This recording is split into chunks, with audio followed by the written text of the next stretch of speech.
Inna mimma adrakan nasu min إذا لم kalamin تستحي nubuwatil فاصنع ula. ما شئت. Bismillah. Assalamualaikum warahmatullahi wabarakatuh. Alhamdulillahi wahdah wassalatu wassalamu ala man la nabiyya ba'dah wa ba'd. Kaifa halukum ayyuhat talabah? Bagaimana kabar antum semua? Siswa dan siswi Imam Nawawi School, semoga antum semua dalam keadaan sehat walafiat. Alhamdulillah pada hari ini ya, kita masih dapat melanjutkan kembali materi pembelajaran kita, pendidikan agama Islam. Pada hari ini kita akan melanjutkan hadis yang telah kita bahas ya.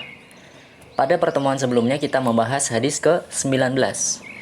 Maka pada hari ini kita akan membahas hadis ke-20. Baik, perhatikan, Ustaz akan baca hadisnya, kemudian antum semua perhatikan panjang pendek dan harokatnya ya. Al-hadisul ishrun, hadis ke-20, yaitu tentang sifat malu. An Abi Mas'udin Uqbah bin Amrin al-Ansari al-Badri radhiyallahu anhu qala Rasulullah sallallahu alaihi wasallam, inna mimma adrakan nasu min kalamin nubuwatil ula idza lam tastahi fasna' ma syi'ta. Rawahul Bukhari. Terjemahan hadis. Perhatikan, Ustaz akan membacakan terjemahan hadis tersebut. Dari Abu Mas'ud Uqbah bin Amr al-Ansari al-Badri. Semoga Allah meridhoinya. Ya, siapakah dia? Kita akan bahas sedikit kisahnya ya, tentang Uqbah bin Amr al-Ansari al-Badri. Beliau adalah Uqbah bin Amr al-Ansari al-Badri. Beliau adalah orang Ansar, penduduk Madinah, dan juga digelari al-Badri bukan karena beliau ikut perang Badar, tapi karena beliau berpindah dari Madinah ke kota Badr yang terletak kurang lebih 100 km di sebelah barat kota Madinah menuju ke arah pantai barat Jazirah Arab. Beliau adalah salah satu ulama sahabat yang juga pernah menjadi gubernur di kota Kufah, dan beliau wafat pada tahun 41 Hijriah. Inilah sirah singkat salah satu ulama sahabat yang meriwayatkan hadis ini, yaitu Abu Mas'ud al-Badri radhiyallahu anhu. Taib, kita kembali lagi ke terjemahan hadis ya. Ustaz ulang lagi terjemahannya. Dari Abu Mas'ud Uqbah bin Amr al-Ansari al-Badri radhiyallahu anhu, dia berkata, Rasulullah sallallahu alaihi wasallam bersabda, sesungguhnya di antara ajaran yang masih dikenal umat manusia dari perkataan para nabi terdahulu adalah, bila kamu tidak malu, berbuatlah sesukamu. Hadis riwayat Bukhari. Taib. Kemudian syarhul hadis, penjelasan hadis. Fi hadzal hadis bayanu syarafil haya, fa innahu ma min nabiyyin illa wa qad hassa alaihi, wa anna al haya huwa alladhi yakufful insan wa yarda'uhu an fi'lis su. Di dalam hadis ini terdapat penjelasan mulianya sifat malu, karena tidaklah para nabi diutus kecuali telah menganjurkan untuk memiliki sifat malu ya, dan bahwasanya malu itu yang mencegah dan menghalangi seseorang dari perbuatan buruk. Baik, Ustaz akan bahas lebih dalam lagi ya, tentang penjelasan hadis ini. Di antara ajaran yang diajarkan oleh nabi-nabi sebelum Nabi Muhammad SAW, kemudian dikuatkan dan ditegaskan lagi oleh Islam adalah ajaran untuk memiliki rasa malu, seperti yang disebutkan dalam hadis ini. Maka awal hadis ini menjelaskan bahwasanya ajaran untuk memiliki sifat malu, ajaran untuk menumbuhkan rasa malu dalam diri kita, ini adalah ajaran yang sudah diajarkan oleh para nabi sebelum Nabi Muhammad SAW. Hadis ini menunjukkan bahwa sifat malu adalah sisa atau asar dari ajaran nabi terdahulu. Kemudian manusia menyebarkan dan mewariskan dari para nabi tersebut pada setiap zaman. Maka hal ini menunjukkan bahwa kenabian terdahulu biasa menyampaikan perkataan ini sehingga tersebarlah di antara orang-orang hingga perkataan ini juga akhirnya sampai pada umat Islam.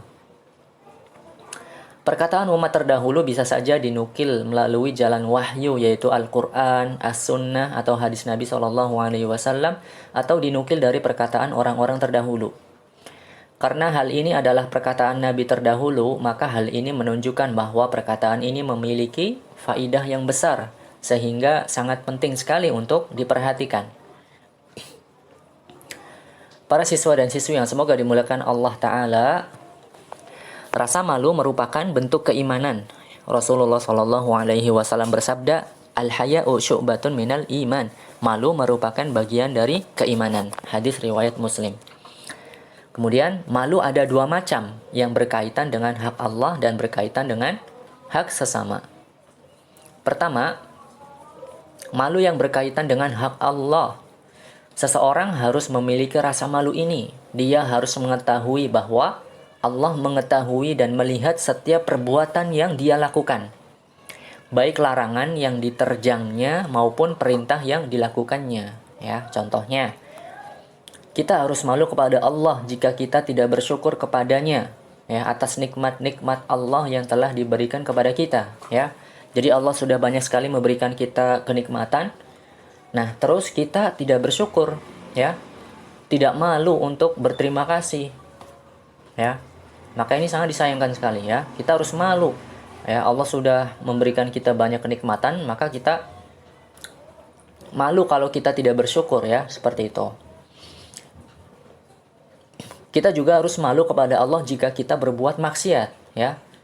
Karena Allah Maha mengetahui, Maha melihat setiap keburukan yang kita lakukan, ya. Allah melihat kita, ya. Allah Maha tahu apa yang telah kita kerjakan. Ya, kita harus malu bahwasanya Allah melihat kita. Ya, kalau kita berbuat maksiat, malulah kepada Allah. Ya, Allah telah memberikan kita banyak nikmat. Ya, kemudian kita sia-siakan, kita tidak mensyukurinya, malah kita berbuat maksiat kepadanya. Maka kita harus malu akan hal itu. Ya, baik. Kedua, malu yang berkaitan dengan hak manusia.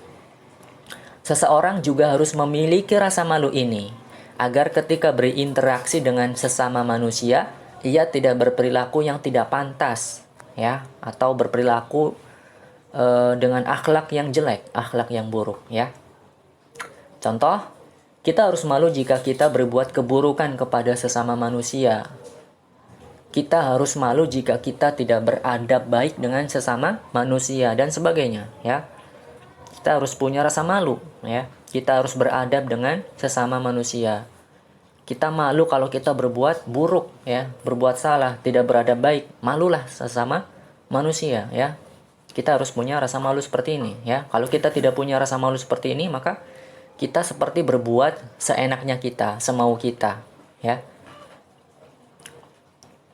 Kemudian, rasa malu ini juga harus ditempatkan sesuai tempatnya, ya.